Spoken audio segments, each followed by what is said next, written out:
Bom dia, igreja. Graça e paz da parte de Jesus. Eu gostaria de convidá-los a abrir a sua Bíblia no Evangelho do Dr. Lucas, capítulo 17, de 11 a 19. Lucas, capítulo 17, de 11 a 19. Diz assim a palavra do Senhor. De caminho para Jerusalém, passava Jesus pelo meio da Samaria e da Galileia. Ao entrar numa aldeia, saíram-lhe ao encontro 10 leprosos, que ficaram de longe e lhe gritaram, dizendo: Jesus, mestre, compadece-te de nós. Ao vê-los, disse-lhe Jesus: Ide e mostrai-vos aos sacerdotes. Aconteceu que, indo eles, foram purificados. Um dos 10, vendo que fora curado, voltou, dando glória a Deus em alta voz, e prostrou-se com o rosto em terra aos pés de Jesus, agradecendo-lhe, e este era samaritano. Então Jesus lhe perguntou: Não eram 10 os que foram curados? Onde estão os 9? Não houve porventura quem voltasse para dar glória a Deus, senão este estrangeiro? E disse-lhe: Levanta-te e vai, a tua fé te salvou. Vamos orar mais uma vez. Bendito Deus, nós te louvamos mais uma vez porque temos o privilégio de termos acesso à tua bendita palavra, que foi lida agora, Senhor, mas que suplicamos que seja o Senhor mesmo a instruir-nos e que tudo aqui concorra para a glória do Senhor, para a edificação do teu povo e para conhecimento mais e melhor do nosso Senhor Jesus Cristo. Nós oramos assim, confiados nesse nome. Amém. Meus irmãos, o título desse sermão é Resposta à Graça. E quando eu estava estudando por esse texto, eu lembrei de uma cena do meu Natal agora, desse último dia 25, onde na noite, na véspera de Natal, no dia 24 à noite, aquela cena de abrir os presentes, a minha família não é cristã, então teve a velha história do velhinho Noel, né, que ele passou a enganar as crianças, deixar os presentes nas árvores, na árvore e tudo mais. Mas os meninos e as meninas começaram, a hora que foram autorizados, a abrir os presentes, e os que mais velhos um pouquinho, que já sabem ler, ajudavam os outros e viam os nomes, e se fosse seu já abria logo, e se não fosse já procurava a pessoa para entregar, e foi aquela festa que criança costuma fazer mesmo, não é? Mas eu me impressionei com uma cena de um sobrinho meu, Miguel, que tem 8 anos, e ele, por ler mais do que os outros, era mais rápido em fazer isso, né? E estava ganhando muitos presentes, então ele fazia com mais velocidade ainda, né? Só que num determinado presente, ele correu para os pais, procurou o pai, procurou a mãe, em profundas lágrimas. E eu não entendi aquilo, porque eu falei, ué, mas esse menino está chorando. Foi ruim o presente, será? Não é? Mas o fato é que ele ganhou o celular que ele queria, que era o celular usado da mãe, que ele achou que tinha vendido. A mãe tinha 2 celulares usados, vendeu um e ele achou que aquele que tinha sido vendido era o que ele queria. Mas o que me impressionou ali foi que mesmo ele ainda tendo dúvidas se o velhinho Noel existe ou não, quando ele percebeu que ganhou uma coisa que ele não ia ganhar, porque na cabeça dele era impossível, a primeira coisa que ele faz é recorrer aos pais, ou correr até os pais. Correu ao pai, correu à mãe, e ali, tanto a um quanto a outro, deu um profundo abraço. Um abraço assim, se você visse, você ia se maravilhar também. Um abraço, aquele aconchegante, apertado e em profundas lágrimas, chorando absurdamente porque tinha ganhado aquilo que ele tanto queria. Mas o que eu quero ressaltar dessa história é esse entusiasmo dele, essa ênfase, essa profunda expressão de gratidão e de amor e de alegria por ter ganhado o presente tão esperado, né, ao longo do ano. Nesse texto de Lucas, nós temos também uma resposta assim. O Miguel, meu sobrinho, respondeu aquele presente com muita intensidade, não é?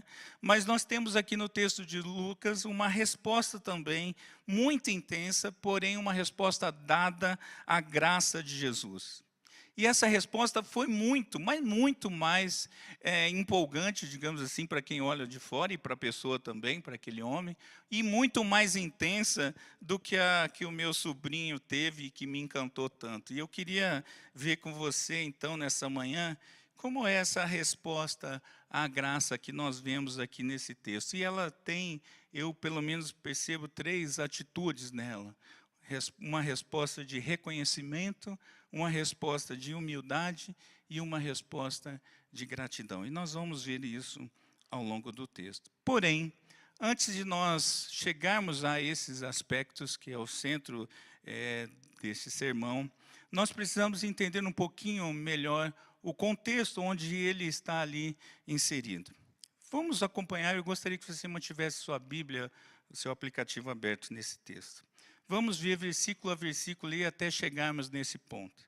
Diz o versículo 11 que Jesus estava de caminho para Jerusalém. Segundo o próprio Lucas, capítulo 9, versículo 51, Jesus está indo para Jerusalém para consumar a sua obra redentora. Jesus não volta mais, aqui é a última viagem dele para Jerusalém, aqui ele vai encontrar a cruz do Calvário e cumprir a sua missão. Então Jesus sabia muito bem o que ele estava fazendo, aliás, como sempre, mas aqui ele sabia dessa missão que estava quase prestes a se tornar completa e especialmente conhecida do seu povo. O detalhe é que diz o texto que ele passava pelo meio de Samaria e da Galileia. Jesus está indo da Galileia para Jerusalém e ele faz um caminho que judeu nenhum faria. Jesus escolhe passar pela Galileia, a terra dos impuros. E uma vez você se relacionando com impuros, você, judeu, se tornaria impuro também. Mas Jesus opta pegar esse caminho, meio que mostrando, quem sabe, a extensão da sua obra, que é para judeus e gentios, não é? Mas o fato é que Jesus escolhe passar ali pelaquela terra dos impuros. E aí no versículo 12, nós estamos vendo Jesus entrando numa aldeia, e ao entrar nessa aldeia, ou as portas dessa aldeia, saem 10 leprosos e vão até o encontro de Jesus, e diz ainda o texto que eles ficam de longe. O que significa isso, meus irmãos? Depois eu gostaria de convidá-lo a ler o texto de Levíticos, tanto o capítulo 13 quanto o capítulo 14, que são fundamentais para nós entendermos isso. Mas esses homens conheciam a lei. Por que eu digo isso? Porque, conforme o texto diz, eles ficaram de longe. E Levítico diz que o leproso, quando era considerado assim, doente, constatado pelo sacerdote, eles eram colocados para fora da cidade, eles viviam fora das cercanias da cidade, viviam, em princípio, leprosários, né, em grutas, em localidades onde só tinham leprosos. Não é? E se por um acaso alguma pessoa sã passasse por eles ou viesse no caminho deles, diz a lei, lá em Levítico capítulo 13, versículo 45, que ele deveria gritar, imundo, imundo, de tal forma que a pessoa sã não chegasse perto dele. Olha que coisa, você é o doente e você tem que gritar para que o outro não chegue até você. E esses homens sabiam da lei, porque eles param longe de Jesus, param a uma distância segura. Mas eles não estão ali gritando o que o texto diz.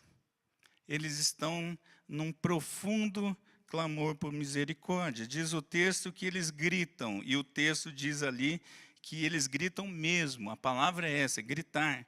Jesus, mestre, compadece-te de nós. Eles reconhecem ali que Jesus é aquele que está andando pela região, ou que já tinha passado por ali, ou que era aquele famoso que já estava fazendo e acontecendo. Jesus já havia feito inúmeros milagres, inclusive curado o leproso. Esses homens agora têm uma santa expectativa e eles recorrem a Jesus como mestre. Reconhecem que Jesus é alguém que tem um conhecimento, digamos assim, elevado. Eles não chamam Jesus de Senhor, mas Jesus é chamado de mestre. Esses homens, não tenho dúvida, tinham grande expectativa de que poderiam ser curados por Jesus ou receber das bênçãos de Jesus. Agora, o que mais espanta aqui nesse momento é a resposta que Jesus dá. Veja o versículo 14. Diz o texto que, ao vê-los, disse-lhe Jesus: ide mostrai-vos aos sacerdotes. Ué, como assim? Jesus não está seguindo as suas práticas anteriores? Jesus aqui age completamente diferente. Ele não toca como ele fez no leproso, ou como ele curou a sogra de Pedro. Ele não dá uma ordem de cura do tipo, fica curado. Ele não faz uma laminha e passa na pele do leproso, por exemplo. Os leprosos não tocam nas vestes de Jesus. Não acontece nada do que vinha acontecendo até então. Pelo contrário, Jesus de longe responde para eles: vão e se mostrem ao sacerdote. Nós lemos aqui no texto de Levítico, na nossa liturgia, que era essa orientação bíblica. Quando a pessoa, um leproso, percebia que estava curado, não é? Ele deveria se apresentar ao sacerdote, e o sacerdote faria uma profunda avaliação, e aí, se concluísse que ele estava curado, ele era reintegrado à sociedade e, obviamente, passando por uma série de ações litúrgicas, cerimoniais, onde, inclusive, havia sacrifício de animais com derramamento de sangue, apontando, o Antigo Testamento sempre apontando para a obra de Cristo. Haveria necessidade de derramamento de sangue para que aquele homem fosse, ou um leproso fosse considerado são. Acontece que esses homens obedecem à voz de Jesus, ainda no versículo 14, e vão, simplesmente vão. Eles vão até procurar o sacerdote para se mostrar conforme Jesus havia orientado. Só tem um pequeno detalhe: você só vai ao sacerdote se você já está curado. E esses homens eram leprosos, estavam leprosos. Mas um teste de fé de Jesus aqui, impressionante. Jesus os encaminha ainda leprosos. E esses homens, ainda leprosos, vão se mostrar ao sacerdote. E no caminho, diz o texto, que eles foram purificados. Esses homens agora estão sãos, estão curados, plenamente curados, estão limpos. E nesse momento, ou num determinado momento, um deles percebe isso. Um deles, o texto não diz, mas a minha cabeça tende a devagar nesses momentos, e eu compartilho aqui, digo eu, não o Senhor, mas eu me olharia por completo, se eu fosse esse homem. Eu estou curado, me tocaria, verificaria, e talvez até conversasse com outro. Texto não relata se houve alguma conversa entre eles do tipo, vamos voltar todo mundo? Ou vamos primeiro ao sacerdote? O texto não diz isso, mas o que o texto diz é que um deles retorna para se encontrar com Jesus. E aí nós vemos então aqui o centro do nosso sermão. Esses homens foram impactados pela graça de Jesus, foram curados por Jesus, e um deles responde à graça de Jesus. Um deles volta para encontrar com Jesus.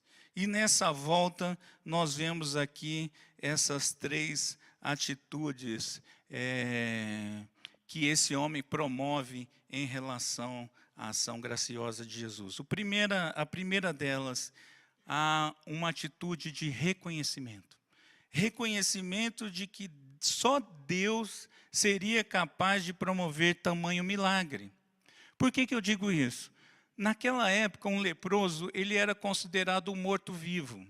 Dificilmente um leproso era curado. Dificilmente, embora a lei tivesse todo um procedimento para isso, mas quem adquiria a lepra era considerado como morto. Já era a mulher do judeu, já quase era considerada viúva. de tão certa que era a morte. E esse homem, então, sabe que a restauração da vida só pode ser dada por Deus.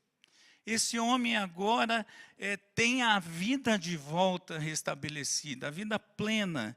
E diz o texto que ele reconhece isso como? Dando glória a Deus. Em alta voz, diz o versículo 15, final do versículo 15. Esse homem volta dando glória a Deus em alta voz. Ele não precisa mais do sacerdote.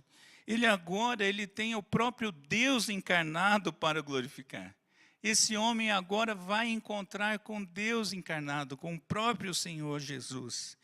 Antes, esse homem, diante de alguém, deveria gritar: imundo, imundo. Esse era o grito de um leproso. Agora o grito desse homem é: glória a Deus, fui curado. Deus é bom. Deus é maravilhoso, só Deus pode fazer essa obra. E esse homem reconhece profundamente quem é Jesus Cristo. Ele reconhece que é o Senhor, o Todo-Poderoso, aquele que pode, só Ele pode fazer uma obra deste tamanho. Mas na sequência, esse homem encontra a Jesus, e a segunda atitude dele é uma atitude de humildade. Atitude de humildade diante do Senhor Jesus, não mais do mestre. Antes ele o chamava de mestre, agora ele o reconhece como Senhor. Por que eu digo isso? Versículo 16, primeira parte. Prostrou-se com o rosto em terra aos pés de Jesus. Uma atitude de adoração tão somente devida a Deus. Esse homem agora, que antes estava adorando com gritos na sua volta, gritos de adoração, agora esse homem adora em profunda humildade aos pés de Jesus, reconhecendo o senhorio de Jesus.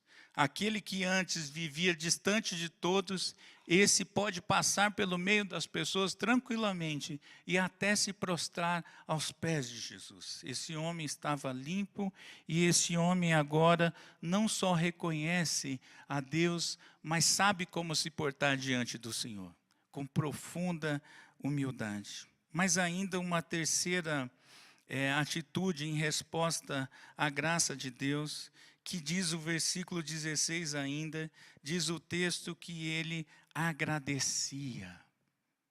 Esse homem estava aos pés de Jesus agradecendo, dando graças a ele. Nós vimos também na nossa liturgia que em tudo devemos dar graças. Esse homem já estava praticando isso, estava aos pés de Jesus agradecendo.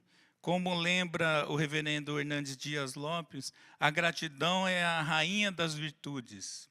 E esse homem está ali aos pés de Jesus, dando graças. Parece pouco isso para você, meus irmãos, mas o texto bíblico nos traz um grande finale aqui para esse aspecto da gratidão. Traz uma hipérbole, traz uma informação para nos mostrar o tamanho da gratidão deste homem. Porque diz o final do versículo 16 que este homem era um samaritano. Isso não é um detalhe apenas do texto, meus irmãos. Um samaritano jamais agradeceria um judeu. Jamais, eles eram inimigos mortais. E este homem está não só agradecendo, mas está aos pés de Jesus, agradecendo a esse homem. Um samaritano com profunda gratidão aos pés de Jesus. Agora, o texto não acaba aqui. Se acabasse, nós teríamos uma boa compreensão da graça de Jesus, mas da graça comum, porque o Senhor abençoa a 10 homens e um deles volta. Mas o texto não acaba aqui. Nos versículos 17 e 18, nós temos o questionamento de Jesus. Jesus agora interage não só com esse homem, mas com aqueles que o seguiam, não é? E faz a seguinte pergunta: por que os outros não voltaram? Cadê os outros 9? Será que só esse samaritano que pode voltar? O que aconteceu com esse samaritano também não aconteceu com os outros? O motivo de gratidão desse samaritano, a obra que foi feita aqui, o milagre que foi feito aqui, não foi suficiente para que os outros voltassem também? Esse é o questionamento de Jesus. Parece que somente o samaritano, aquele ímpio, aquele impuro aos olhos dos judeus, é que entendeu a obra da graça. E por que isso? Versículo 18, nós temos Jesus distinguindo os outros 9 deste. Ele chama este homem de estrangeiro. Os outros, conforme o texto nos apontam, eram judeus que conheciam a lei também. E que, teoricamente, por serem parte do povo eleito de Deus, esses mais ainda que deveriam estar de volta. Mas eles não fazem isso.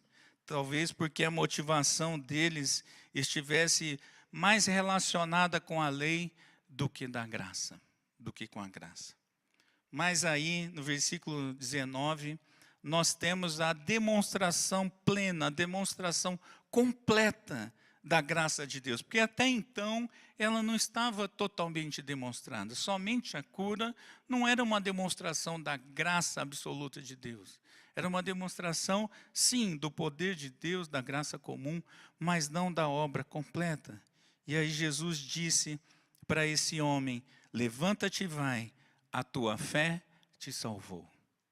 Esse homem agora, meus irmãos, vai seguir não só limpo fisicamente, mas limpo no seu interior, na sua alma. Agora esse homem está salvo. A obra da salvação foi completa. A obra que o Senhor está, inclusive, apontando para o que Ele vai fazer na cruz. Na cruz Ele vai consumar toda a sua obra e, obviamente, com a ressurreição. Aqui, o Senhor já antecipa, não só para esse homem, mas para todos nós, a sua obra. Ninguém sai do encontro verdadeiro com o Senhor apenas com bênçãos, como muita gente procura. Pelo contrário, o que importa é essa declaração de Jesus, da salvação que Ele tão somente pode dar. Parece que a gente vê aqui, aliás, que a misericórdia clamada pelos leprosos no começo do texto, somente agora é reconhecida completamente. Eles clamaram por misericórdia, clamaram por compaixão, mas não conheciam completamente a graça. Eles se satisfizeram apenas com as obras, com a parte externa da obra do Senhor. A graça de Deus, meus irmãos, é muito maior do que os sinais que a evidenciam. Tem muita gente presa aos sinais e não reconhecendo o Senhor dos sinais, o Senhor que promove a obra maravilhosa.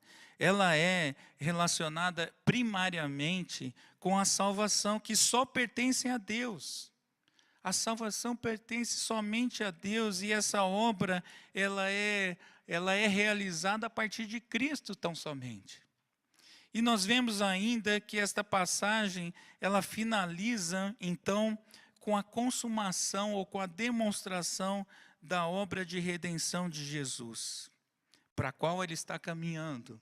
Jesus está indo para Jerusalém, vai para o Monte da Caveira, que fica ali na periferia de Jerusalém. Mas nós vemos então aqui esses homens com essas 3 atitudes: reconhecimento,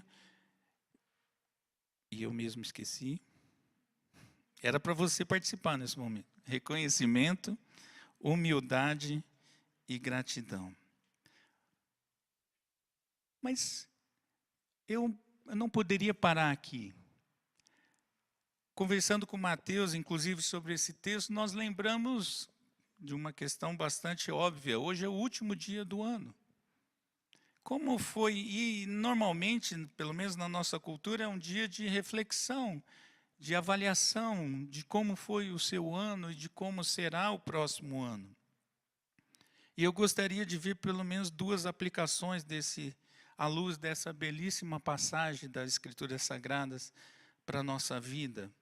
Se você fizer uma pesquisa na internet sobre este texto, você vai achar basicamente textos falando ou vídeos ou textos falando apenas de gratidão. Esse texto ele é usado com muita frequência para falar de gratidão. Mas ele é muito maior do que isso. Ele não fala só de gratidão. Até porque essa visão é uma visão muito humanista, eu diria. Olhar somente a atitude da pessoa. Mas eu queria ver duas aplicações para nós sobre esse texto. Até porque, como eu disse, ele fala muitíssimo mais do que gratidão. Primeiro, esse texto nos chama a um verdadeiro reconhecimento de quem é Jesus. Isso para você pode parecer um tanto quanto óbvio, mas Jesus, ultimamente, e até mesmo naquela época, a gente vê que a história não muda, Jesus é reconhecido apenas como um curandeiro, um promotor de bênçãos para essa vida. Você já reparou as pregações dos dias de hoje? As que você vê pela televisão, na sua maioria, textos por aí pela internet. Jesus é um curandeiro. É um promotor de bênçãos. Eu vou até ele para ser abençoado, depois saio. Mas, meus irmãos, a nós cabe a verdadeira reflexão sobre quem é Jesus. Jesus é esse Redentor, aquele que veio para alcançar as ovelhas perdidas da casa de Israel, veio para os doentes, veio para aqueles que não têm vida, porque estão mortos nos seus delitos e pecados, e Jesus veio para trazer salvação. Jesus é o Senhor Todo-Poderoso, aquele que é digno de todo louvor, honra e glória para todos sempre. É esse Jesus que a Bíblia anuncia e é esse Jesus a quem devemos adorar. Tão somente Jesus Cristo, o nosso Senhor. Muito mais que um mero provedor de assistências pessoais. Então, que esse próximo ano você tenha realmente, em todos os 365 dias, você tenha convicção plena e profunda de quem é Jesus. O Senhor da sua vida, o Senhor dos senhores, o Rei dos reis. Filha, você não aprendeu direito. Segunda verdade, ou segunda aplicação desse texto para as nossas vidas. Esse texto nos mostra que sim, devemos ter atitudes coerentes de um verdadeiro crente diante da graça de Deus. Porque a graça de Deus se manifesta na nossa vida e a nossa resposta também deve ser coerente com a ação de Deus. E essa resposta, meus irmãos, eu sintetizo de duas formas. Primeiro, uma submissão às ordenanças de Cristo. Como o Senhor disse, aqueles homens vão se mostrar ao sacerdote, e eles foram. Esse texto nos lembra que nós devemos ser submissos tão somente a Cristo e a sua palavra. Aliás, o próprio Senhor diz que aqueles que são amigos dele são aqueles que obedecem ao que ele manda. Esses são os amigos de Jesus. Se o Senhor diz vai, nós vamos. Se o Senhor diz fica, nós ficamos. Se o Senhor diz faça isso, nós fazemos. Se o Senhor diz para nós nos aquietarmos, nós nos aquietamos. E assim, com tantas outras orientações do Senhor na sua bendita palavra. Como será o seu próximo ano, meus irmãos? Um ano de fidelidade à palavra do Senhor? Ou mais um ano que muitas vezes temos relevado ou deixado de lado a palavra do Senhor? Mas o clamor da palavra nessa manhã para nós, meus irmãos, é submissão, então, às ordenanças de Cristo. E uma outra atitude que devemos ter ainda, não só em 2018, mas por toda a nossa vida, é uma resposta de adoração, humildade e gratidão genuínas, autênticas. Muitas vezes nós estamos vivendo um faz de conta religioso. Muitas vezes temos vivido a rotina evangélica, temos vivido a domingueira evangélica, vamos para a igreja, porque muitas vezes não sabemos mais o que fazer com aquele dia, depois de anos fazendo a mesma coisa, nós não sabemos mais o que fazer. Mas nós somos chamados para essa atitude de adoração, humildade e gratidão diante do Senhor em todo o tempo. E é muito fácil, meus irmãos, perceber se nós estamos vivendo nessa postura meramente religiosa. Basta olhar para os nossos frutos. Os nossos frutos nos denunciam. Os nossos frutos dizem quem nós somos ou como estamos. E que 2018, então, você ame ao Senhor, o Senhor teu Deus, como diz o texto, de todo o teu coração, de toda a tua alma, de todas as tuas forças e de todo o teu entendimento. Que esse 2018 seja realmente diferente.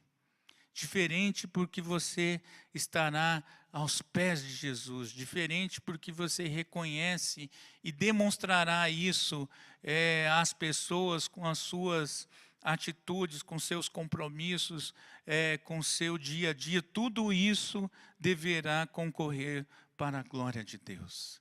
Que 2018 seja assim para todos nós. Que o Senhor nos abençoe. Vamos orar. Deus, nós te agradecemos porque temos o privilégio de ouvir da tua palavra, Senhor. Ó Pai, mas nós te pedimos que seja o Senhor a aplicá-la ao nosso coração. Ó Deus, tem misericórdia de nós, olha para nós e nos capacita, ó Senhor, a respondermos como é devido, respondermos a tua graça da maneira que te agrada. Ó Pai, cuida do teu povo aqui reunido e nos abençoe no próximo ano, que nós sejamos diferentes, que saibamos glorificar o Senhor e darmos graça em todas as coisas, durante todos os dias de 2018. É a oração que eu faço, ó Senhor, confiado no nosso Redentor Jesus Cristo. Amém.